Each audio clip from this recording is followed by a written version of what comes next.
Hi folks, welcome to my channel the average dermadoc. ఇక మొదలెడదామా?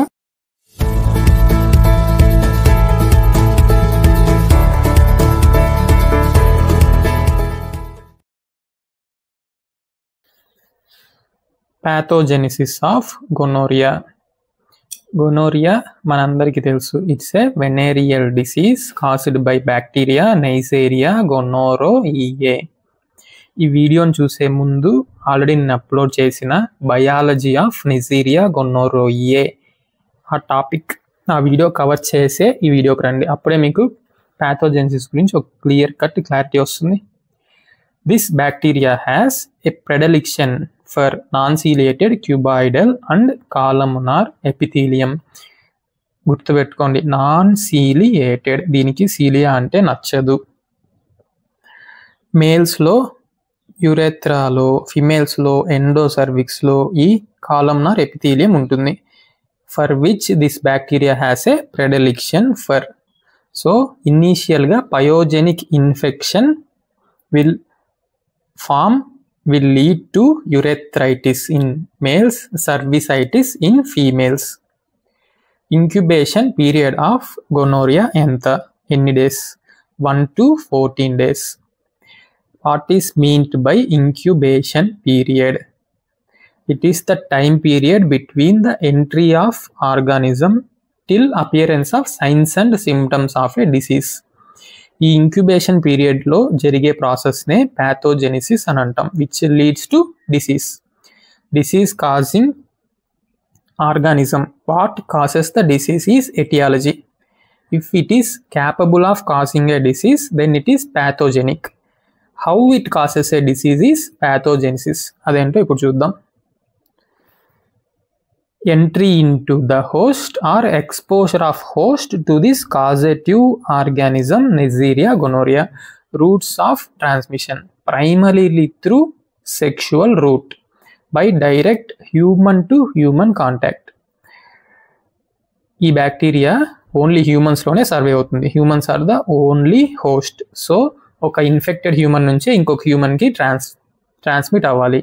ఎలాగా? Through sexual route, by contact between the mucosal membranes of urogenital tract, oropharynx and anal canal.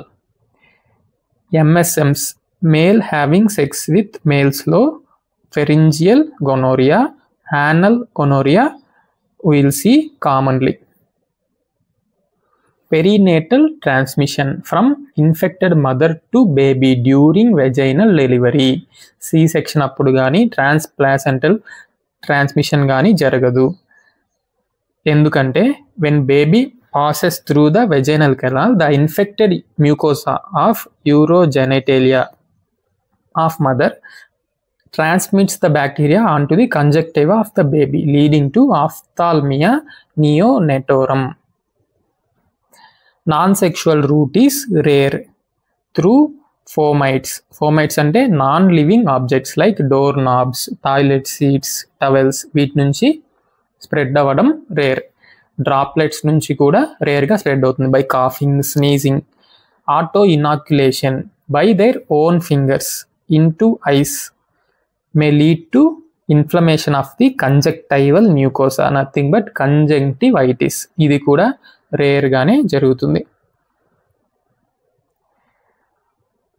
Sexual route ద్వారా organism mucosal surface మీదకి enter అయిపోయింది. After entry it adheres or attaches to the epithelial cell initially by means of pili. Enter అవ్వంగానే pili help ద్వారా epithelial సెల్కి attach అయిపోతుంది. So expose అయిన వెంటనే మనం యూరిన్ పాస్ చేసినా అదేమి ఆ యూరిన్తో పాటు ఫ్లష్ అయి వెళ్ళిపోదు. There is no use of passing urine immediately after exposure. Then outer membrane proteins, opacity protein, porin, lipo oligosaccharides, ఇవన్నీ కూడా ఫెసిలిటేట్స్ అండ్ ఇంటిమేట్ అధెషన్. ఎందుకు ఇంకా ఇంటిమేట్గా అధెషన్ జరగాలి?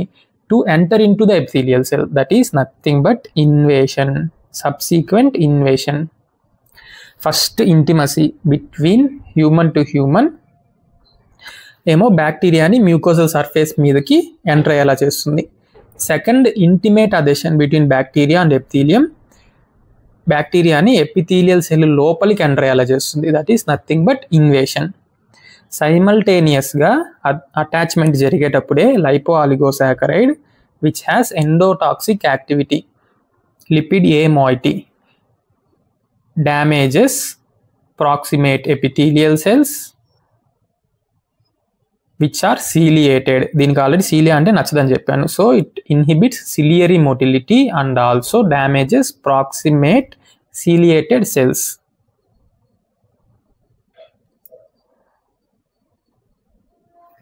Next, invasion. Intimate adhesion between bacteria and epithelial cell will lead to entry, that is nothing but invasion. How?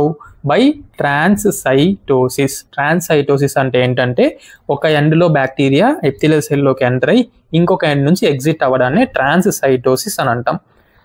Apical end of the సెల్లో ఏమో endocytosis ద్వారా enter అయ్యి, బేసల్ ఎండ్ ఆఫ్ ద సెల్లో ఏమో ఎగ్జోసైటోసిస్ ద్వారా ఎగ్జిట్ అయ్యి submucosal region లోపలికి infection spread అవుతుంది. సో ఎపిథీలియల్ బేరియర్ని ఇన్వేట్ చేస్తుంది. So it is called invasion.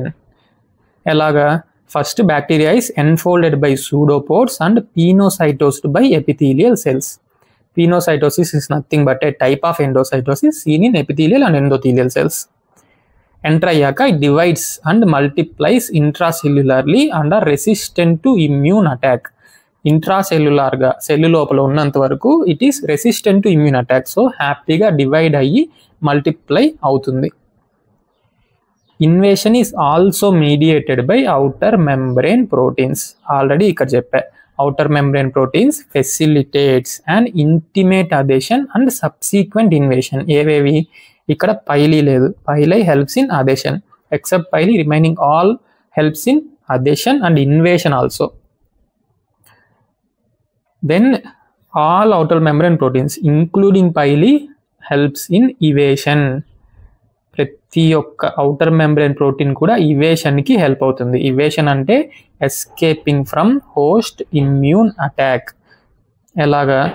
Lipo ఆలిగోసాకరైడ్స్ ఏమో సైలిలేషన్ ద్వారా, పైలీ అండ్ ఓపాసిటీ ప్రోటీన్స్ ఏమో యాంటీజెనిక్ వేరియేషన్ ద్వారా, రిడక్షన్ మాడిఫయబుల్ ప్రోటీన్స్ ఆర్ఎంపీ ఏమో ఇమ్యూన్ ఇంటర్ఫియరెన్స్ ద్వారా, పోరిన్ ప్రోటీన్ పోర్ బి ఏమో అపాప్టోసిస్ ఆఫ్ ఇమ్యూన్ సెల్స్ ద్వారా, IgA1 ప్రోటీయేస్ పేర్లోనే ఉంది. It cleaves damages secretory IgA antibodies. సరే, బ్యాక్టీరియా ఎంటర్ అయింది బాడీలోకి, ఎపిథీలియల్ సెల్ లోపల కూడా ఎంటర్ అయింది, ఇమ్యూన్ సిస్టమ్నేమో ఎస్కేప్ అయింది. Then what it will do? Epithelial cell damage. How?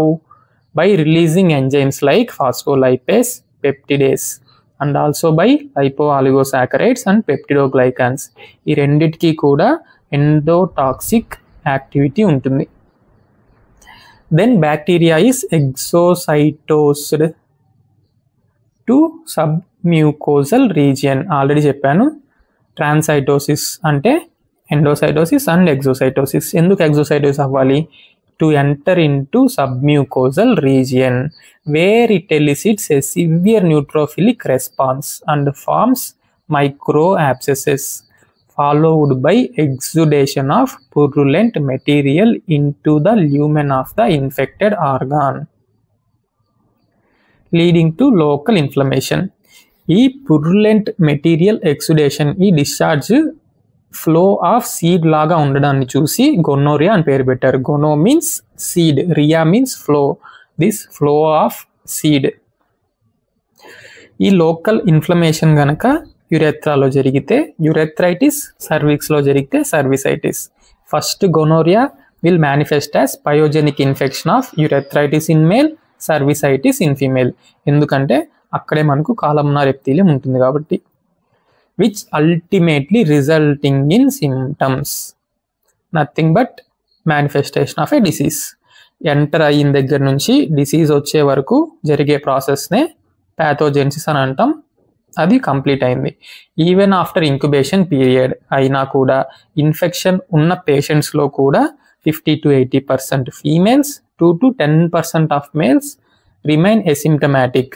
Symptomatic డిసీజ్ని మేనిఫెస్ట్ చెయ్యరు. ఎసిమ్టమాటిక్గానే they will form a reservoir of infection spreading the disease, as well as may progress to severe complications. So main ga reservoir of infection evaru asymptomatic female carriers. Now we'll see pathogenesis of complications.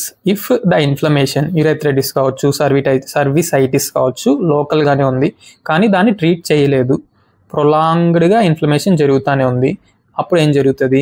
It will lead to proliferation of epithelial cells into stratified epithelial layers. Ultimate గా keratinisation, fibrosis జరిగి it results in scarring and strictures.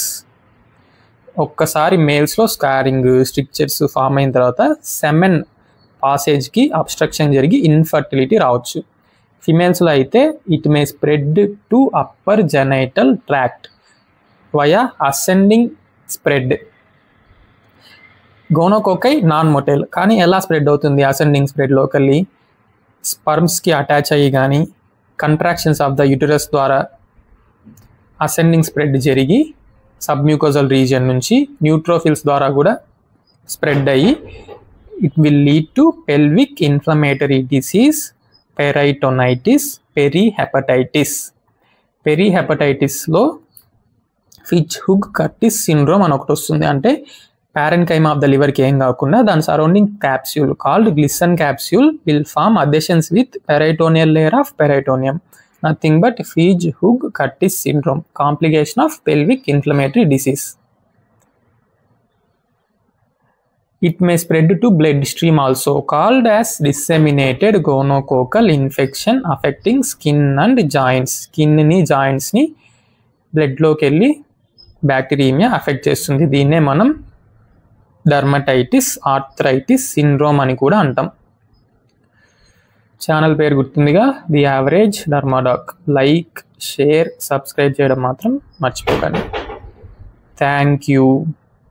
హస్త la Vista, దస్విదానియా.